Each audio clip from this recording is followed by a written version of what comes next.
Gaza पट्टी एक ऐसा प्रेशर कुकर बनता जा रहा है जो अगर फटा तो पूरा अरब इसकी चपेट में आ सकता है, इसमें कोई शक नहीं। एक तरफ आज अमेरिका के विदेश मंत्री जॉर्डन की राजधानी में मौजूद थे, तो वहीं दूसरी तरफ उसी जॉर्डन की राजधानी में हजारों लोग इजरायल के खिलाफ सड़कों पर उतरे हुए थे। तुर्की, इजिप्ट और इराक में भी लोग सड़कों पर उतर आए। आधी दुनिया गाजा पट्टी के नाम पर उबल रही है। गाजा के चलते हालात लगातार बिगड़ते जा रहे हैं।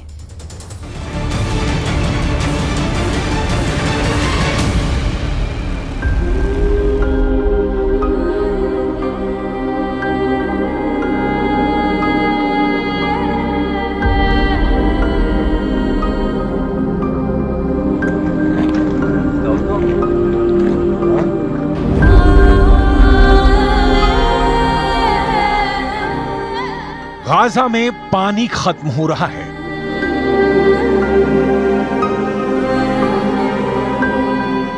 गाजा में खाना खत्म हो रहा है।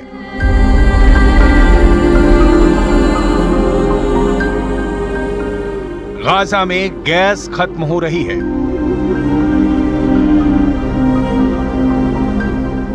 गाजा में बिजली खत्म हो चुकी है।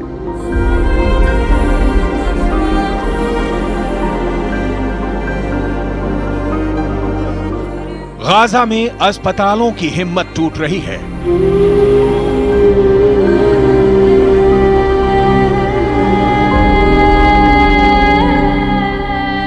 गाजा के मुर्दा घरों में लाशें ही लाशें हैं।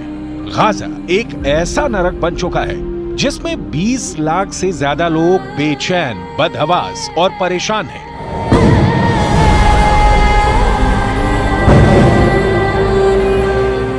गाजा के लोग भागना चाहते हैं,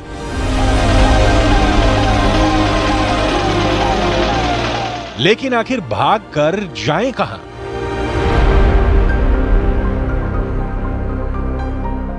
एक तरफ समंदर है, दूसरी तरफ इजरायल है।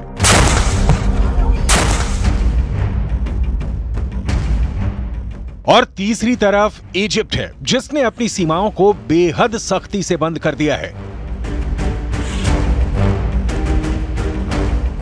पीने के लिए अब समंदर का नमकीन पानी है। खंडहर बनते जा रहे गाजा का तापमान बढ़ता जा रहा है।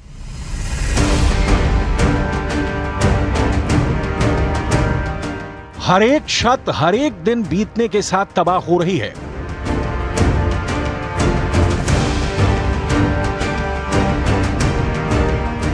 और इस खतरनाक तबाही से भी ज्यादा तबाही इजरायल के लड़ाकू विमानों के बम बरसा रहे हैं।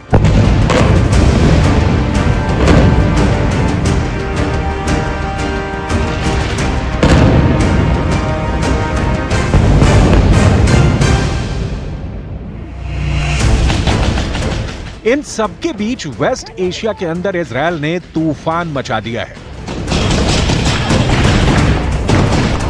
इजरायल डिफेंस फोर्स बहुत ज्यादा एग्रेसिव मोड में आ चुकी है। गाजा पर हमले के लिए टैंकों की सेना तैयार हो चुकी है। इजरायल के उत्तर में लेबनान की सीमा पर हिजबुल्लाह पर भी इजरायल डिफेंस फोर्स कहर बरपा रही है।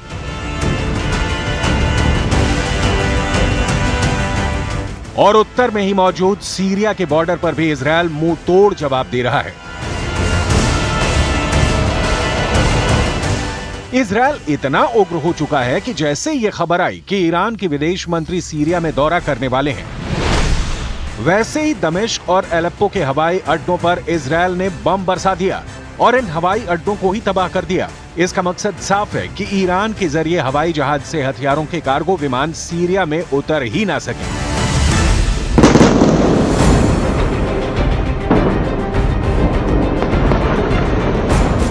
क्या वर्ल्ड वॉर शुरू हो चुका है?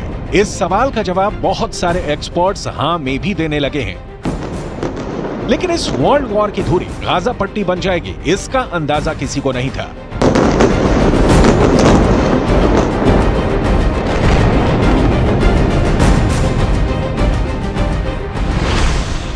युद्ध नीति कहती है कि अगर युद्ध जीतना है तो दुश्मन की सप्लाई लाइन काट दो, दुश्मन की रसद काट दो, दुश्मन का पानी काट दो, दुश्मन के ऊर्जा स्रोत खत्म कर दो, दुश्मन को हथियार पहुंचने की सारी संभावना खत्म कर दो।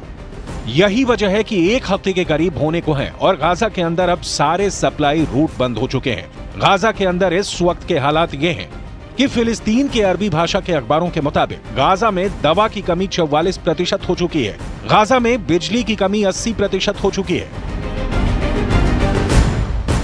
गाजा के अंदर 20% बिजली अभी तक जनरेटर से पैदा हो रही थी, लेकिन ईंधन की कमी की वजह से अब जनरेटर भी बंद होने लगे हैं और इसकी वजह से गाजा के अस्पतालों में इलाज में भी दिक्कत आ रही है, क्योंकि वहां बिजली की आपूर्ति में कठिनाई हो रही है। गाजा के अस्पतालों में नाकेबंदी की वजह से चिकित्सा उपकरणों की कमी 33% तक हो चुकी है। अस्पतालों के ब्लड बैंक में खून तेजी से खत्म हो रहा है। अब सवाल ये उठता है कि आखिर गाजा में मौजूद 20 लाख से ज्यादा लोग क्या करेंगे। जाहिर सी बात है कि इजिप्ट की सरकार की तरफ से कूटनीतिक बयान ये आया है कि लोग गाजा पट्टी को नहीं छोड़ें, क्योंकि अगर गाजा खाली हो गया तो इजराइल जमीन पर कब्जा कर लेगा और फिर उनको वो जमीन वापस नहीं मिल पाएगी। ऐसे में अगर गाजा के लोग जहां हैं वहीं रहेंगे तो जाहिर सी बात है कि फिर ये गाजा के लोग या तो ह्यूमन शील्ड बनेंगे, यानी मानव कवच बन जाएंगे, जिसका इस्तेमाल या तो हमास के लड़ाके करेंगे या फिर ये लोग भी युद्ध में शामिल हो सकते हैं। इस आशंका से इनकार नहीं किया जा सकता है कि हमास गाजा के लोगों को भी युद्ध लड़ने के लिए मजबूर कर दे। मैं इस वक्त इजराइल के जेरौत में हूँ। दरअसल खून इजराइल में भी बह रहा है और गाजा में भी, लेकिन असल खूनी खेल तब खेला जाएगा जब इजराइल की सेना गाजा शहर में पहुंचेगी और वहां दोनों पक्षों की तरफ से शहरी युद्ध होगा, यानी गुरिल्ला वॉर होगा गाजा शहर के शहरी इमारतों में। दूसरे विश्व युद्ध में ऐसा ही रूस के अंदर लेनिनग्राद और बर्लिन में भी हुआ था। ये एक अर्बन वॉरफेयर था जिसमें लेनिनग्राद और बर्लिन के अंदर इमारतों के अंदर से खूनी जंग लड़ी जा रही थी।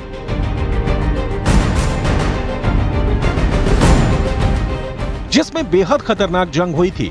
हिटलर जैसे तानाशाह की मजबूत आर्मी भी इस अर्बन वॉरफेयर यानी शहरी युद्ध को नहीं झेल सकी थी।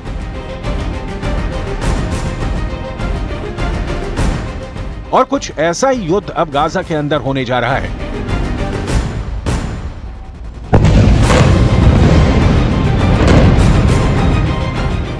जिन इमारतों को इजरायल ने हवाई हमले करके खंडहर में तब्दील कर दिया है, उसी इमारतों के अंदर से हमास के आतंकी खतरनाक गुरिल्ला युद्ध छेड़ने वाले हैं, जिसका अंजाम क्या होगा ये कहना